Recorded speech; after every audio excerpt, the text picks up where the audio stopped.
Hola, hoy nos metemos de lleno con un tema, yo diría que esencial, la autoconfianza. Un tema clave, sí, señor. Tenemos aquí unos extractos de La autoconfianza, guía para su desarrollo. La idea es hacer una exploración profunda, sacar las claves prácticas para construirla. Me parece un objetivo estupendo. Pues para empezar, vayamos a lo básico, ¿no? A la raíz. ¿Qué es realmente la autoconfianza? ¿Cómo la definiríamos para entendernos? Pues mira, es el punto de partida crucial, como dices. En esencia, es la fe en nuestras propias capacidades. En lo que valemos. Exacto, en nuestras habilidades, nuestras cualidades, nuestro juicio para tomar decisiones. Pero es importante distinguirla. ¿Distinguirla de qué? Bueno, primero de la arrogancia. Mucha gente las confunde. Cierto. La arrogancia a menudo es más bien una fachada, ¿sabes? Una máscara que esconde inseguridad. La autoconfianza real no necesita esa muestra. Entiendo. ¿Y con la humildad? ¿Son incompatibles? Para nada. Esa es otra confusión común. Se puede ser perfectamente humilde y a la vez tener una profunda confianza en uno mismo. No están reñilas. Interesante. Y si vamos un poco a la psicología, esto conecta mucho con un concepto de Albert Bandura, un psicólogo importante. Bandura. ¿Qué decía? Él hablaba de la autoeficacia, que viene a ser esa creencia interna, esa convicción de que somos capaces de hacer ciertas cosas, de organizar y ejecutar acciones para alcanzar unas metas. O sea, creer que puedes hacerlo. Exacto. Y lo más importante, lo más esperanzador de todo esto, es que no es algo fijo, no es un rasgo con el que naces o no naces. Ah, no. Es una habilidad. Y como habilidad, se puede aprender, se puede desarrollar, se cultiva con el tiempo y la práctica. Eso sí que es interesante, que se pueda cultivar. Y si se cultiva, imagino que tendrá unas fuentes, ¿no? Como decía Bandura. ¿De dónde bebe esa confianza, esa autoeficacia? Pues sí, Bandura identificó 4 fuentes principales. Son como las patas de la mesa de la confianza. A ver, ¿cuáles son? La más potente, la que tiene más peso sin duda, son las que él llamó experiencias de maestría. Experiencias de maestría. ¿Qué es eso? Son nuestros éxitos pasados. Las veces que hemos conseguido hacer algo bien, que hemos superado un reto. No hay nada, ni el mejor discurso motivacional que construya más confianza que el haberlo logrado tú mismo. Claro, el recuerdo de «pude hacerlo». Justo. Aunque sea algo pequeño, Ese «lo conseguí» es el pilar fundamental. Se queda grabado. Vale, la experiencia propia. ¿Y las otras? Luego están las experiencias vicarias. Esto es básicamente ver a otras personas triunfar. Ver a otros. ¿Cómo ayuda eso? Ayuda si percibimos a esas personas como similares a nosotros. Si vemos que alguien parecido a nosotros lo consigue, pensamos, oye, pues si él puede o ella puede, quizás yo también. Nos da un modelo. Tiene sentido, sí. Como un referente cercano. Eso es. La tercera fuente es la persuasión social. ¿Persuasión? Suena un poco a manipulación. No, en ese sentido. Se refiere al ánimo, al apoyo verbal que recibimos de otros. El feedback positivo, las palabras de aliento de mentores, de profesores, de gente cuya opinión valoramos. Ah, vale. El tú puedes de alguien en quien confías. Exacto. Un ánimo genuino y creíble, claro. Y la cuarta fuente es la retroalimentación fisiológica y emocional. Eso suena más complejo. El cuerpo. Sí, es cómo interpretamos nuestras propias reacciones físicas y emocionales. Por ejemplo, sentir nervios, esas mariposas en el estómago antes de una presentación. Uf, sí. Eso no resta confianza. Depende de cómo lo interpretes. Puedes pensar, esto es miedo, voy a fracasar, o puedes reinterpretarlo como, esto es energía, estoy preparado o expectante. Aprender a manejar y a leer esas señales del cuerpo es la cuarta clave. Entendido. O sea, la experiencia, ver a otros, el ánimo externo y cómo gestionamos nuestras sensaciones internas. Esas son las 4 grandes fuentes según Bandura. Entenderlas nos da ya un mapa para saber dónde podemos actuar. Vale, pues, si ya tenemos el mapa, vamos a las rotas, a las estrategias concretas. ¿Por dónde empezamos a rellenar esas fuentes? A construir activamente. Pues una base fundamental, un primer pilar, es cultivar lo que otra psicóloga, Carol Dweck, llamó mentalidad de crecimiento. Mentalidad de crecimiento. Me suena. Es lo contrario de la mentalidad fija. Exactamente. Es la convicción profunda de que nuestras habilidades, nuestra inteligencia, no son algo estático, sino que se pueden desarrollar. Con esfuerzo, con aprendizaje, con estrategia. Cambia la perspectiva totalmente. Radicalmente. Porque si crees que puedes mejorar, los retos ya no son amenazas que te van a juzgar. Se convierten en oportunidades para aprender y crecer. ¿Y el fracaso? El fracaso deja de ser una prueba de tu ineptitud. Pasa a ser lo que es, una parte natural del proceso de aprendizaje. Aprendes de él y sigues. ¿Y cómo se fomenta eso en la práctica? Una forma muy práctica es ponerse metas pequeñas, incrementales, pasitos cortos que te permitan ver el progreso. Celebrar esos pequeños avances refuerza esa mentalidad. Entiendo. Pero, a ver, solo con creer que podemos mejorar, ya está. Imagino que también hay que, mejorar de verdad, ¿no? Ser competente. Absolutamente. Ahí das en el clavo. La confianza y la competencia real van de la mano. Se retroalimentan. Claro. Cuanto más competente te sientes en algo, más confianza tienes para afrontarlo. Y viceversa. La confianza te impulsa a practicar y mejorar. Entonces la preparación es clave. Es fundamental. Prepararse reduce la incertidumbre. Te da herramientas, te da sensación de control sobre la situación. Y vale cualquier tipo de práctica. Bueno, aquí entra otro concepto interesante, el de la práctica deliberada que popularizó Anders Ericsson. No se trata solo de echar horas sin más. Ah, ¿no? No, es practicar de forma enfocada, con un objetivo claro de mejora en aspectos concretos, buscando feedback, saliendo de la zona de confort. Es una práctica con intención. O sea, calidad sobre cantidad. Exacto. Y no hace falta pensar en las famosas 10.000 horas para todo. Incluso una inversión moderada de tiempo, pero con esa práctica deliberada, produce mejoras notables en la habilidad. Y por lo tanto, en la confianza. Vale, practicar con cabeza. Pero mientras hacemos todo eso, mientras intentamos mejorar, ¿qué pasa con esa vocecita interior? Esa que a veces nos machaca.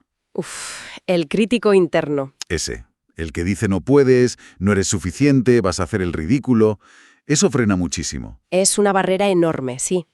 La guía lo reconoce y propone estrategias basadas en la terapia cognitivo-conductual, la TCC. ¿La TCC? ¿Qué tipo de técnicas? Pues básicamente aprender a identificar esos pensamientos negativos que surgen casi en automático. Darse cuenta de que están ahí. Primero eso. Y luego cuestionarlos activamente. Preguntarse, ¿qué pruebas reales tengo para creer esto? ¿Es una opinión o un hecho? ¿Hay otra forma más realista o constructiva de ver esta situación? Como ponerlos en duda, ¿no? Exacto. Ponerlos en perspectiva, rebatirlos con evidencia, reformularlos en algo más equilibrado y útil. No se trata de un optimismo ingenuo, sino de un realismo constructivo. ¿Alguna otra herramienta para esa voz? Sí, también se menciona el mindfulness, la atención plena. ¿La meditación? No solo meditar, aunque ayuda. Es la capacidad de observar esos pensamientos y emociones difíciles sin juzgarlos y sin dejarse arrastrar por ellos, como si fueran nubes que pasan por el cielo de tu mente. Los notas, pero no te identificas con ellos. Dejar que pasen. Eso es. Y un pequeño añadido que también suma, practicar la gratitud. La gratitud.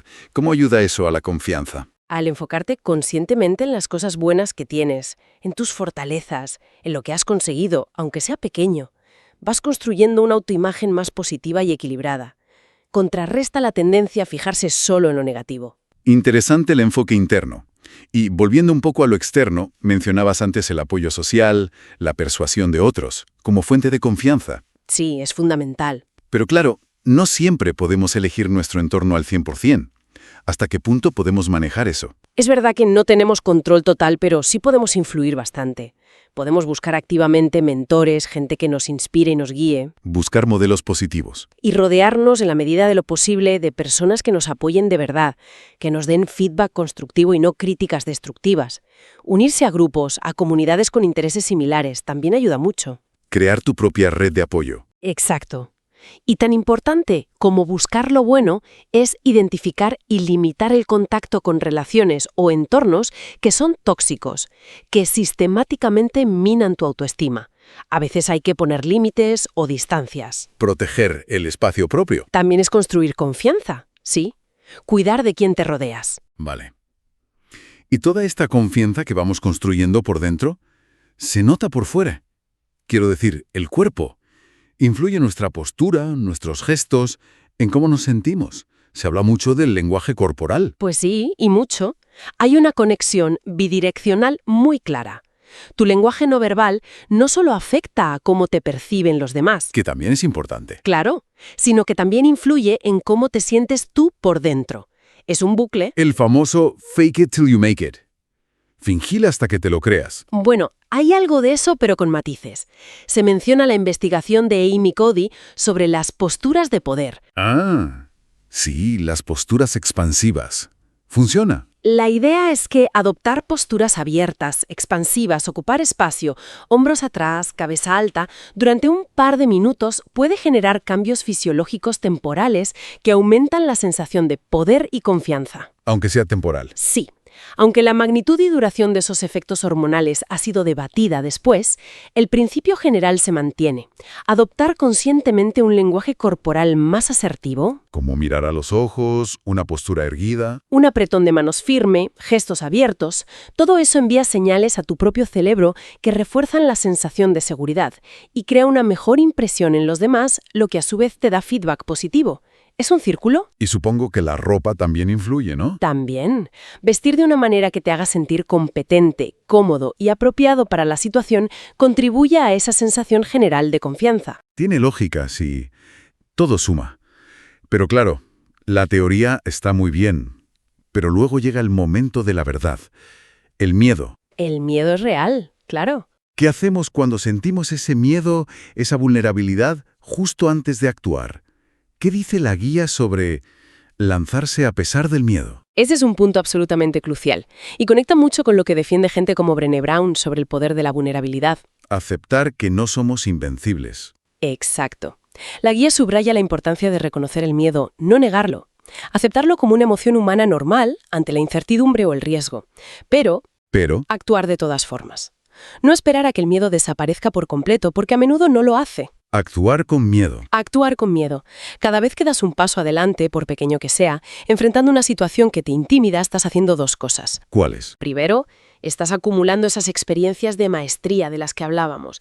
Y segundo, estás reforzando tu creencia en tu propia capacidad para manejar la incomodidad y la incertidumbre. ¿Te demuestras a ti mismo que puedes? Justo. La acción, la propia acción, es una constructora de confianza potentísima.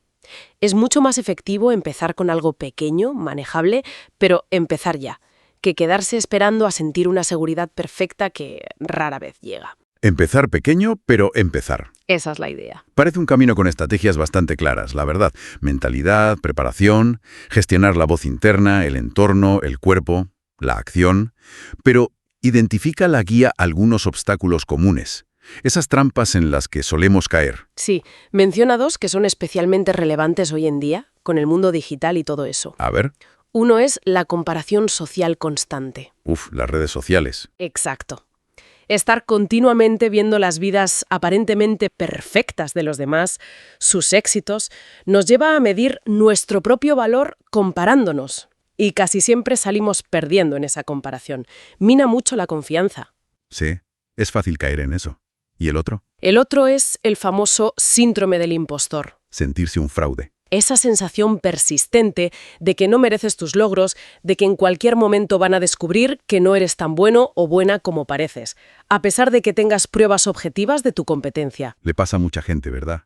Incluso a gente muy exitosa. Muchísima gente lo experimenta en algún momento. ¿Y cómo se lucha contra estas dos cosas? Contra la comparación y el impostor. La clave en ambos casos es reenfocar la atención.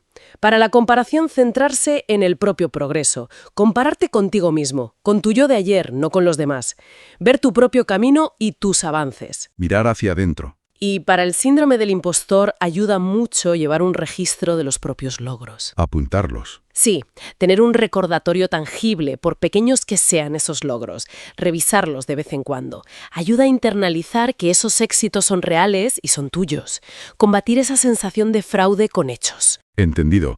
Enfocarse en lo propio y documentarlo. Exacto. Bueno, hemos recorrido bastante terreno, desde qué es la confianza, de dónde viene, cómo construirla paso a paso, hasta los obstáculos.